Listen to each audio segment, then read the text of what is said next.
Is it true that giant robots dive into the ocean to fix your internet? Yeah, sometimes. The backbone of the internet is fiber optic cables. The way that old data gets from one continent to another is fiber optic cables run along the bottom of the ocean. Even using a satellite, you're almost definitely using fiber optics. How deep are we talking? Some of them are pretty shallow, but they run deep. I mean, they're going all the way across the ocean, so they go down trenches and stuff. Some of these cables are miles down. So the actual fiber optics are these little thin threads of glass. They wrap it in armored sheaths, trying to protect it from being pulled on, being crushed, going down the valley, being bitten by sharks, because that happens. Sometimes sharks decide to try to chew their way through a cable. Are there any concerns with having cables this fragile being the backbone of the internet? Yeah, there sure are. Of course, there's the natural stuff, avalanches and things like that, and that happens. But more and more, there are hints of sabotage, especially around Northern Europe. There have been a number of incidents lately with Chinese and Russian ships sailing by and then suddenly fiber optic cables being cut. If a ship accidentally leaves down its anchor and starts sailing, one of those are just ripped through a fiber optic cable by accident. Certainly some of them have been accidents, but some of them seem very suspicious. So for example,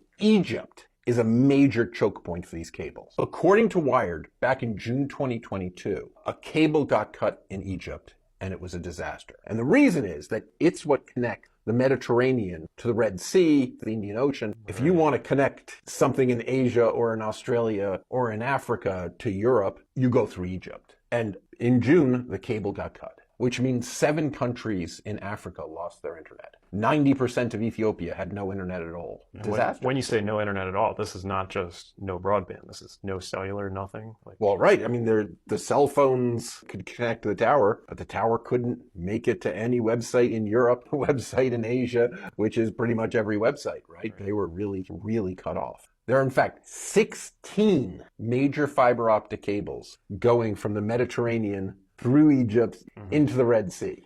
So there's all these different cables, so if anyone goes out, you're okay. But in fact, I mean, there's just one spot there in the Suez Canal where it's dangerous. If those 16 cables get cut, the world's practically cut into 2 internets, basically. So if these cables get damaged, how do they fix them? This is really cool. There are companies like ASN, Global Marine, Telxius, and these guys run big ships that go around, and when a cable gets cut, bounce a laser down the fiber. And if it's broken, a little bit of it will reflect back. By timing the speed of light over glass, they know how far down the cable it was cut. They have the maps. They can go there. If it's in shallow enough water, they'll send divers down, but usually it's not shallow enough water. So they'll send these big robots down to go pick up the cable and bring it all the way back to the surface where they can cut it, clean it, splice on another end. Then they go get the other end. These cables get cut. A matter of days, they can find and fix it. Like, with all these ways that these cables can fail catastrophically, do you see something like satellites replacing the need for it in the future? I do not. But in these scenarios where a country like Ethiopia loses 90% of their internet for a while, could something like Starlink still be able to help while there is no... Yeah. Starlink fairly recently has added their space lasers. So you go up to the satellite and it can actually laser to the next satellite that lasers to the next satellite that comes down in a country that does have internet still. So they can keep you on. Now, of course, doing this reduces the bandwidth. You get a slower connection. The latency is much worse. But they added this to get to ships. They wanted to get internet to ships in the middle of the Atlantic Ocean. And there's no base station near there. It's pretty far between islands. So they laser over to another satellite. So, if you're doing that, you probably want to start laying down some rules of cutting off Netflix, cutting off YouTube. Don't let people do video calls, but then they can still text and email. And it's slower, but you'd be on the internet. So it's a solid backup option. Backup options, right? Like and follow for more connectivity knowledge.